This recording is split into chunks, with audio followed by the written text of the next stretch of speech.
வணக்கம், என் பேர் ரவி. நாங்கள் மதுரையிலேருந்து வரோம். நான், என் பொண்ணு, மருமக, சமந்தா எல்லாம் வந்துருக்குறோம். என் பேத்தியோடு வந்தது ரொம்ப சந்தோஷம். அதுவும் பேத்தி ரொம்ப துருதுருன்னு இருப்பா. அவளுக்காகவே வரணும் அப்படின்னு நினச்சி வந்தது.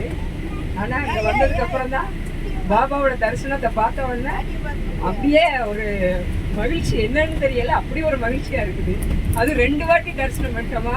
காலையில் தரிசனம் ரொம்ப நல்லா இருந்தது, 2 தடவை தரிசனம் பண்ணது ரொம்ப ரொம்ப நல்லா இருந்தது, ரொம்ப ஹாப்பியாக இருந்தது. ஆனால் இது எல்லாத்துக்கும் காரணம் என் பொண்ணு தான். அவள் தான் எல்லாம் அரேஞ்ச் பண்ணது, எல்லாம் வச்சது எல்லாமே. அவள் 10 நாளாக அவள் தூங்கவே இல்லை.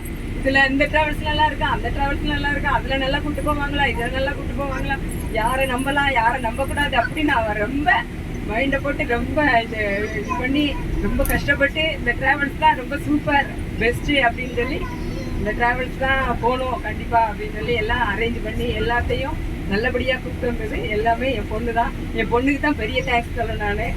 ரெண்டாவது எங்கள் ஹஸ்பண்டும் நல்லா அவளுக்கு கோஆப்ரேட் பண்ணி அதில் போடலாமா இதில் போகலாமா, அந்த டைம் நமக்கு செட் ஆகுமா, நான் இதான் ஃபஸ்ட் டைம் ஃப்ளைட்டில் வந்திருக்கிறேன். நான் வந்து ஃப்ளைட்டில் போகணும் வந்தது பகலில் தான் போகணும், நாங்கள் எல்லாம் பார்க்கணும், அதனால் நைட் டைம்லாம் ஃப்ளைட் இருக்கக்கூடாது, பகலில் தான் போகணும் அப்படின்னு சொன்னேன். அதனால் நிறைய ட்ராவல்ஸ் வந்து நைட்டு தான் கூப்பிட்டு போகிறாங்க. அப்போ எதுவுமே நம்ம பார்க்க முடியாது, நம்ம எல்லாம் என்ஜாய் பண்ண முடியாது ஃபஸ்ட் டைம் போகிறதுனால அப்படிங்கிறனால அந்த ட்ராவல்ஸ்லாம் வேண்டவே வேணாம் அப்படின்னு அவள் எல்லாம் யோசித்து அப்படியே பகலில் எது கிளம்புறது, எந்த மாதிரி போகிறது, அம்மாவை எப்படி கூப்பிட்டு போகிறது, அம்மா எல்லாம் பார்க்கணும்னு சொல்கிறாங்க.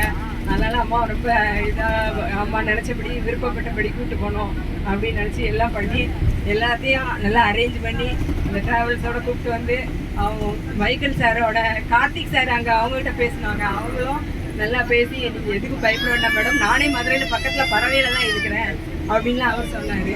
அப்படிலாம் அப்புறம் ஃபஸ்ட் டைம் நாங்கள் தான் ஃபஸ்ட்டு பணம் கட்டிருக்கோம்னு நினைக்கிறேன். அதனால் பணம் கட்டும் போதெல்லாம் கொஞ்சம் பயத்தோடு தான் கட்டினோம். அப்புறம் உங்கள் மேலே இப்போ ரொம்ப ரொம்ப நம்பிக்கை வந்துடுச்சு சார், நீங்கள் எல்லாம் நல்லா பண்ணுவீங்க, நல்லா கூப்பிட்டு போவீங்க அப்படின்னு சொல்லி நான் அடுத்தடுத்து உங்களோட ட்ராவல் பண்ணுறதுக்கு ரொம்ப சந்தோஷப்படுறோம் சார். அது மாதிரி எல்லாரும் நல்லா அங்கே எல்லாம் பேசுகிறாங்க வைக்கிறாங்க, எல்லாரும் நல்ல ஃப்ரெண்ட்ஷிப்பாக இருக்கிறாங்க. என் பேத்தியை வச்சு எல்லாத்துட்டையும் பழகியாச்சு. அதனால்